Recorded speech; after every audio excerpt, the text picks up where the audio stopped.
Hi, my name is James Fairbairn. I'm the president of Fluoride Free WA. I really appreciate you all coming along today. I know there's lots of distractions out there in Northbridge with giants and jugglers and Lord knows what, as well as traffic chaos, so you've made the effort today and I really do appreciate that. Now before I introduce our guest speaker, I'd just like to say a few words of thanks, because putting on an event like this, I'm sure you can imagine, is a big thing logistically and not inexpensive either. So first of all, I'd like to thank our really valued sponsors. We've got four organisations which help contribute towards this event today, and it would not have been possible without their help. Our gold sponsor is Pure Water Systems. Pure Water Systems is Australia's #1 domestic water purification specialist. They're an Australian-owned and operated water purification and filtration specialist. They only stock premium quality water purifiers, especially manufactured to suit Australian water quality. Liam and Lewis from Pure Water Systems are here today, as I'm sure you've probably met them out the front, and will help advise you on how to remove fluoride out of your drinking water completely. Feel free to come over and have a chat with them or make an appointment with them for a free home consultation. They also have fluoride-free water available to try for yourself out the front. Our first silver sponsor was Organic on Charles, who have been a long-time supporter of Fluoride Free WA.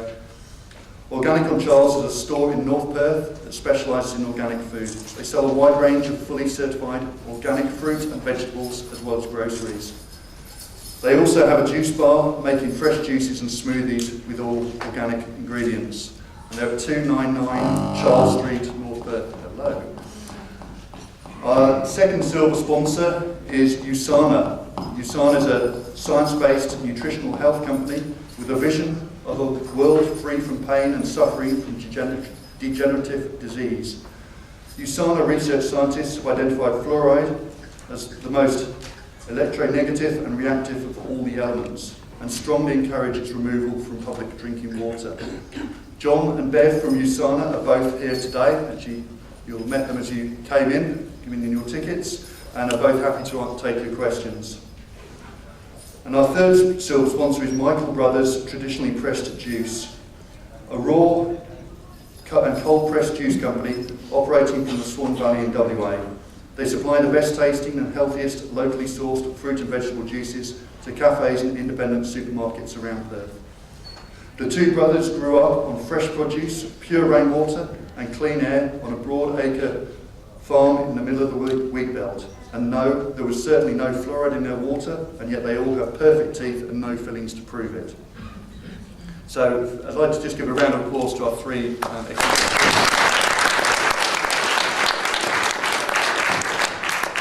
few other quick words of thanks as well. First up to the Fluoride Free WA team, who many of you have met out front. Hayley, Anne, Bev, John, Gaz and Chris, who are absolutely vital in the operation of our campaign. I'd also especially like to thank Alyssia here at the front, who's very kindly volunteered to video today's event so we can get it onto YouTube later and you can watch over and over again to your heart's content. I'd also like to thank Derek over here, who's helped me set up Fluoride Free WA a few years ago now. So I had to step back to focus on a few other things, but really appreciate it, and so we wouldn't be standing here today if it hadn't been for Derek's help. A number of politicians I'd just like to say thanks to. Ian Britzer, MLA, Vince Catania, MLA, Graham Jacobs, MLA, and particularly Peter Abetz, MLA, who's here at the front today. Thank you.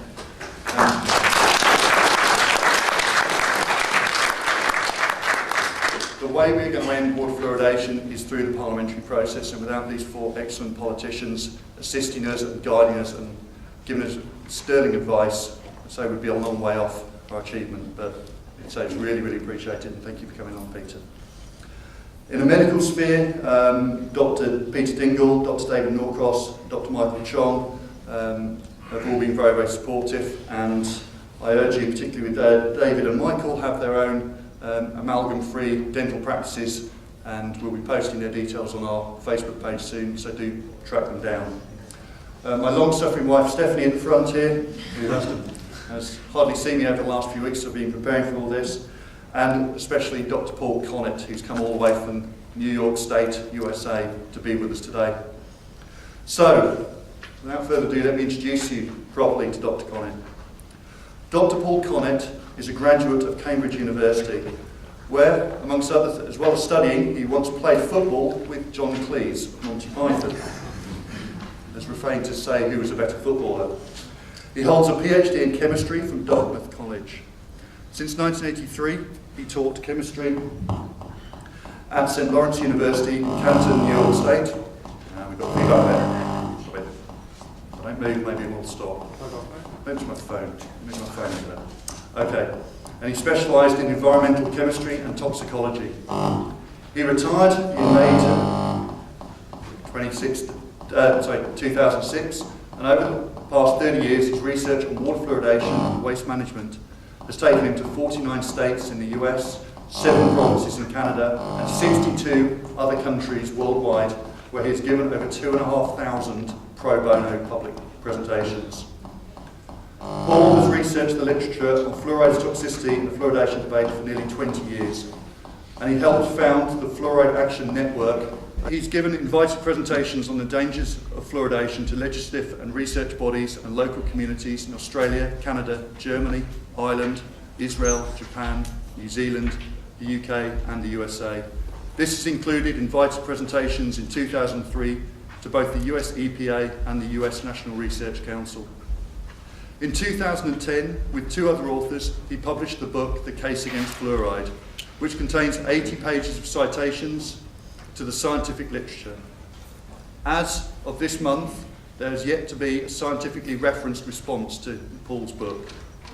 Despite being challenged many times to do so, very few of those who are championing fluoridation in government agencies or professional bodies have been prepared to publicly debate Professor Connett on water fluoridation.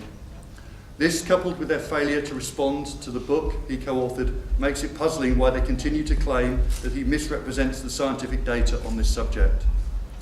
Such a charge should be easy to establish in an open public debate, and even easier in a carefully considered rebuttal of the arguments in his book. So without further ado, I'd like to put your hands together for Professor Paul Connett.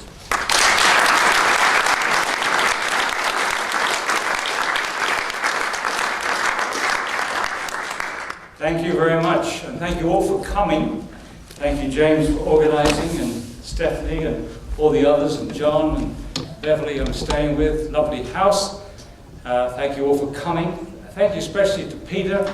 I well remember the meeting I had with you in the Parliament the last time I was here, and the excellent luncheon meeting we had with the MPs, and your advice enabled us, I think, to get a very good hearing at that meeting. So, how many people have heard me before? That would be interesting for me. And how many people haven't? Well, that's excellent. Okay, I'm always frightened of boring people when I know they've already heard me before. So just to give you an outline, the worst thing that we can do is to overwhelm people. It's much better for you to know a few subjects well, or a few issues well, than to know a lot not well. So I'm going to focus particularly on neurotoxicity today, because that is the reason, I think, the main reason that fluoridation should be stopped. But before I do that, I'm going to go through the general arguments. So as you've already heard, I've been doing this for 19 years. My wife got me involved. When I began, I was a professor of chemistry, specializing in environmental chemistry and toxicology. I didn't want the issue. I was extremely busy, as James has pointed out, talking about waste all over the world. And that was difficult to do that and maintain a full-time professorship teaching chemistry. So I didn't want a third issue. And I certainly didn't want a third issue which would stigmatize me as Looney Tunes. But when I read the literature that my wife had gathered together from activists around the country, I was both shocked and quite humbled, because I had obviously succumbed to the prevailing notion, the self-serving prevailing notion peddled by the promoters of fluoridation, that the people opposed to fluoridation were a bunch of nitwits, crazies, flat earth society. And we still get the mainstream media trying to peddle this same idea. But I didn't want to be stigmatized that way as a professor of chemistry. Anyway, I couldn't do anything else but campaign against this nonsense once I had seen the facts. Now, my effort really culminated in 2010, as you heard, with the publication of this book. And the best thing I think I've done in 19 years, in addition to talking to the National Research Council, that was very important in 2003, was selecting these two guys as co-authors. This is James Beck, MD and a PhD, retired professor of physics in Calgary. And you'll be happy to know that with this book under his arm, he went on to get fluoridation out of Calgary. That was 1.2 million people liberated. And I do think that this book helped that. And the second author, Spedding Micklem, a doctor, he got his doctorate in biology from Oxford, and he taught immunology at Edinburgh University, also retired. So here we had a retired professor of physics, retired professor of chemistry, and retired professor of biology. And it's useful being retired because then you have the time to read everything. And I thought that this book would raise the level of debate, as you've heard. It's backed up with 80 pages of references. Everything is referenced. We understate the issue, not overstate it, and that's largely because of the influence of my two co-authors. I tend to be a little bit shooting from the hip. They are less so. They're very much more restrained, and that's made a good combination. Well, shortly after this book was published, I was in New Zealand, and I was invited to give a presentation to the Ministry of Health in New Zealand. And I was only expecting 2 or 3 people at this meeting. In fact, there were 20, all gathered around in this relatively small room to hear what I had to say in this book. And I went through everything, and at the end I said, look, you know, for 3 opponents of fluoridation, we've done everything that you could expect from scientists opposed to fluoridation. We've made our arguments completely transparent. We've documented everything. We've given you all the references. I said, now you, as an agency, are promoting fluoridation in New Zealand. You're very avid about how good this is. I said, my challenge to you is to get your staff to go through this book, chapter by chapter, and show where we're wrong. And if you can't do that scientifically, then you should abandon the promotion of this practice. Well, I think you could probably guess what happened. Nothing. Nothing in 5 years from this ministry in response to this book. And yet we have the Minister of Health in New Zealand going on public television and saying that the opponents of fluoridation are misrepresenting the literature. Without one example, of course. They never give examples, they just make these blanket charges, and for people who don't know the issue, it often sticks.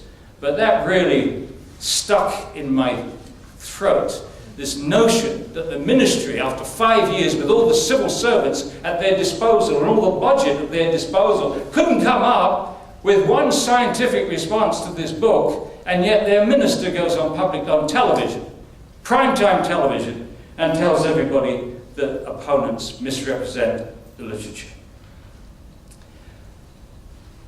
And I've just stated that. So basically what you discover very quickly is that fluoridation is not something that they could defend scientifically, and not something that they will defend scientifically with anybody in the room that knows something about the issue, like myself.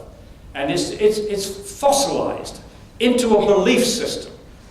The simplest thing to say is that most of the dentists who promote this, and most of the professional bodies promote this, most of the health agencies that promote this, it's a belief system. They believe in fluoridation because that's what they were taught at dental school and possibly at medical school, and they haven't had the time ever since to really study the issue objectively. So they keep peddling the same stuff. Well, so here are the arguments that I'm going to go through against fluoridation this afternoon. Let's summarize them. It is unusual. Fluoridation is an unusual practice. It is an unnatural process. It is an unethical process. It is an unnecessary process. It is an unsafe process. It is ineffective. And most importantly, there are better ways to fight tooth decay, particularly in low-income families. And I shall give you an example from Scotland, which is not fluoridated, but is having great success reducing tooth decay in low-income families. So that's the agenda, and I'm going to go through those one at a time. Fluoridation is unusual. Most countries in the world, the vast majority of countries, do not fluoridate their water. Most of the countries that fluoridate their water are Anglo-American, they're English-speaking. It's Canada, it's the United States, it's England, it's Ireland, it's New Zealand, it's Australia. A virtual handful of countries. And as you've probably seen in the literature put out by this group, 97% of the Western European population does not drink fluoridated water. And yes, 4 or 5 countries, 4 listed here, do fluoridate their salt. But the point is that the majority of European countries neither fluoridate their salt nor their water. These, incidentally, I can't see it from this angle. I did look up to see if there were any other countries that are fluoridating their salt that don't fluoridate their water. And Austria, we knew, is on that list. France, Germany, and Switzerland are on that list. Spain actually also fluoridates about 10% of its water supply, but I'm happy to say there's a very active movement now in Basque Country to end at least a chunk of that. And we have an addition which I haven't mentioned before, Slovakia and the Czech Republic fluoridate their salt. The Czech Republic was fluoridating its water, but they stopped.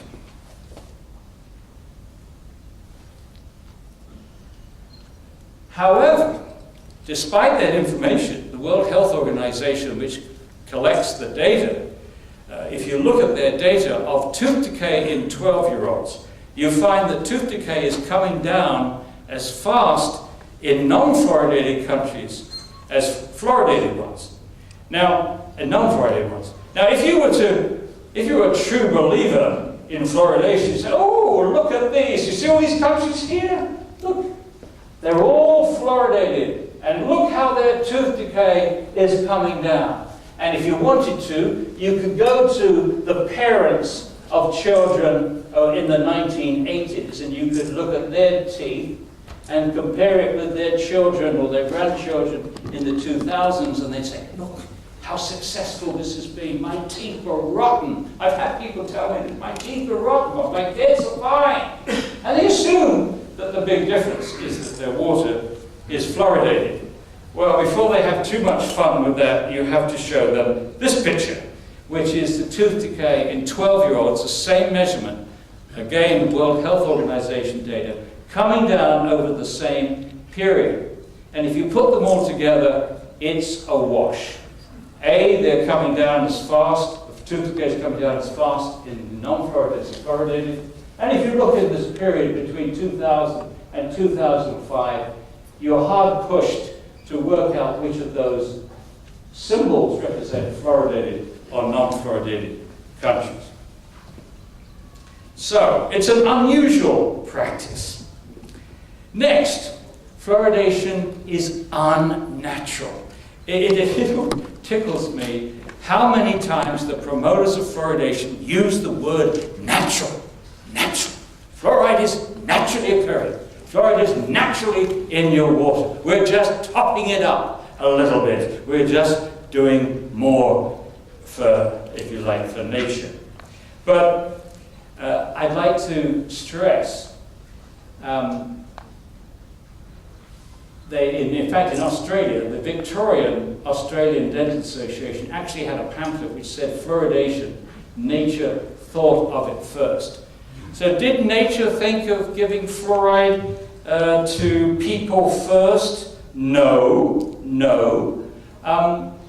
what the promoters are doing with this obsession with the word natural is to confuse geology with biology. How much fluoride you have in your water is a vagary of which rocks the water has flown from. Nature had nothing to do with the rocks. The rocks came first. Evolution or biology came afterwards. And evolution and biology had to work with what was there. And what was there in the primeval slurp, the oceans, was fluoride. In the sea, the average level of fluoride is 1.5 parts per million. So now how natural then is fluoride? Because there's life evolving from the sea.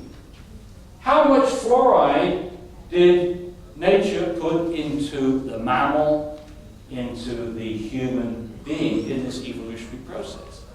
And the answer is none. There's not one single biological process in the human body or any mammalian body that requires fluoride. They are all happily going on without fluoride.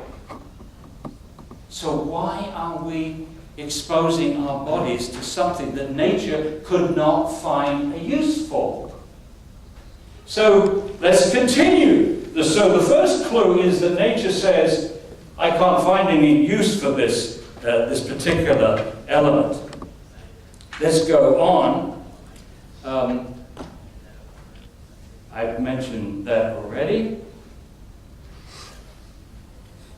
I should also add, just because something occurs naturally doesn't make it safe. Asbestos occurs naturally, arsenic occurs naturally.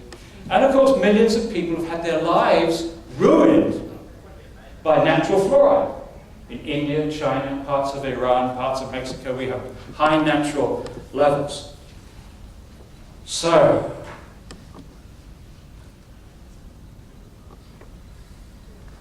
what is nature's verdict on the fluoride ion? Well, and this was the fact in 1996, which made me realize there was something wrong with this practice. Because the best guide of what nature thinks about fluoride is the level that she put into mother's milk. And it's extremely low. Extremely low, if there's any there at all. The average levels is 0.004 parts per million, milligrams per litre. Now, just to put that into perspective, we fluoridate at about 1 part per million, about. It ranges from 0.6 around the world to 1.2. So this is extremely low. And what do we deduce from that? This means that the bottle-fed baby in a fluoridated community is getting between 175 and 300 times the fluoride that nature intended. This is reckless. This is, in my view, utterly reckless. Mother's milk protects our babies from early exposure to fluoride. Now, whether she intended that or not, or whether it's some complete accident, that is the reality. Mother's milk protects your baby from fluoride. And what water fluoridation does is remove that protection. I think we should win that. The argument against fluoridation right there. Right there. Especially when people are spouting the word natural, natural, natural. That is nature's verdict. That is nature's verdict. And removing that protection from our babies is reckless. And now we're finding out just how reckless it is. Not just the fact now we have over 50% of our kids in America have dental fluorosis, which is the first sign of overexposure to fluoride, the first sign of fluoride's toxicity. But it's now clear, there's overwhelming evidence, which I should be going into, that when you see this damage to the teeth, you've probably got an indication that your baby's mental development has also been harmed. And that's the shocker. And if this didn't stop it in principle, this fact didn't stop it, then surely finding out that we may be threatening our baby's mental development, who could possibly justify that? I mean, teeth are important, but surely they're not more important than our children's brains. But I shall go into the details of that scientific evidence, because there's been quite a bit since I was here a year ago. So the third argument is fluoridation is unethical. Why is it unethical? We should never use the public water supply to deliver any medical treatment. Any medical treatment. And the fact is, we haven't. Since we started fluoridation in 1945 in the United States, we have never, ever used anywhere in the world the public water supply to deliver any other medicine. But watch out, because people are now advocating putting lithium into the drinking water to reduce suicide rates, and putting statins in the water to reduce something else. So they're out there. But the world has never succumbed to this. The only place where we've succumbed to this clumsy method of delivering medicine is with fluoridation. The odd one out.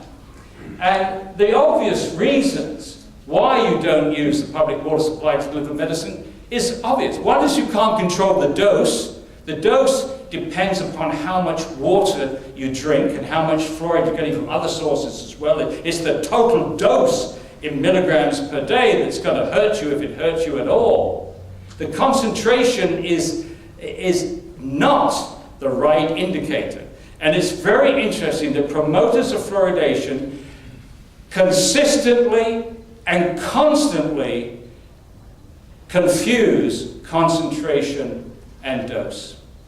Concentration, they can control at the waterworks. What they can't control is the dose. The second reason is you can't control who gets this medicine. It means it goes to everybody. And now we know it shouldn't go to babies. And it shouldn't go to people with iodine deficiency. And it shouldn't go to people with poor kidney function who can't get rid of the fluoride.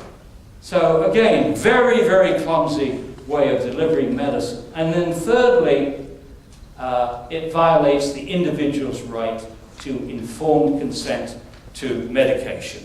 And it surprises me that the medical community has gone along with their dental colleagues, probably because they're friends with them at the golf club. But why so many doctors turn a blind eye to that principle, which is very important. You go to the website of any medical association in the world, and they should have a statement of what informed consent means. And what it means is a doctor, when they give a medicine to somebody, is obliged to tell them what it's for, what the side effects are, give you as much information as you can, and then the patient is supposed to determine whether they're going to drink this or eat this medicine. And if a doctor would use unnecessary pressure to force somebody to do this, they could lose their license. To summarize water fluoridation then, what a massive, massive violation of ethics it is. The whole community, or in some cases the whole state, like Victoria or Ireland, is doing to everyone what an individual doctor is not allowed to do to anyone. Force medication on them. And what's the response to that? It's so weak, it makes you want to cry. They say, we don't have to drink the water. All we do is deliver it to the tap. It's up to you whether you drink it. Well, say that to a family of low income. It's up to you whether you drink the water. It's up to you whether your kids drink water. It's up to you whether you use the tap water to make up baby formula. They don't have that option, which adds to the lack of ethics of this practice.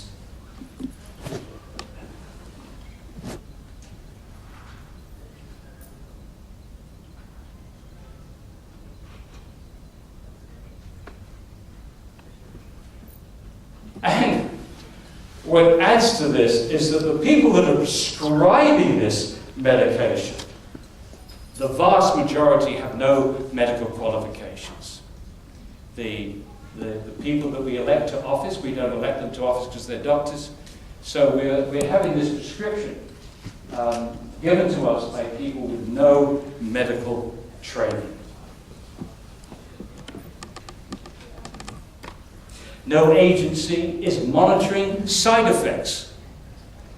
You know, back in 1991, the National Health and Medical Research Council, and if you don't know who those people are, they're a bunch of hand-picked robots who endorse the public health policies of the Australian government. In 1991, the National Health and Medical Research Council recommended two things. They said there are recurring stories from individuals that they are super sensitive to fluoride. And whilst there's no evidence for that, there's these anecdotal reports, it's beholden on the government to actually study this. Try to put this on a scientific level where you take these people, some of them who will volunteer, to study them scientifically, you know, double-blind studies, all that things, to see what happens when they are given fluoride or not given fluoride in placebos and so on. 1991. No health agency in Australia has ever attempted to do that. And they still claim that nobody in Australia is sensitive to fluoride. There's no agency, health agency in Australia, and when I say Australia, I'm not picking on you guys. I would, because I love cricket. There's no agency in Australia that is monitoring our exposure to fluoride. There's no agency taking urine tests, blood tests, nail tests, hair tests, bone tests, to see how much fluoride we're actually being exposed to on a daily basis, and a month by month, year by year. How much fluoride is accumulating in our bones? We're flying blind. And in 1991, the NHMRC also recommended that the government collect fluoride bone samples so that they could put any epidemiological study on a sound scientific footing, knowing the dose that people were getting, or the exposure that people were getting. Have they done that? Not one single measurement has been made in the bones of Australians since that time, to the best of my knowledge. And I guess, and so it goes on.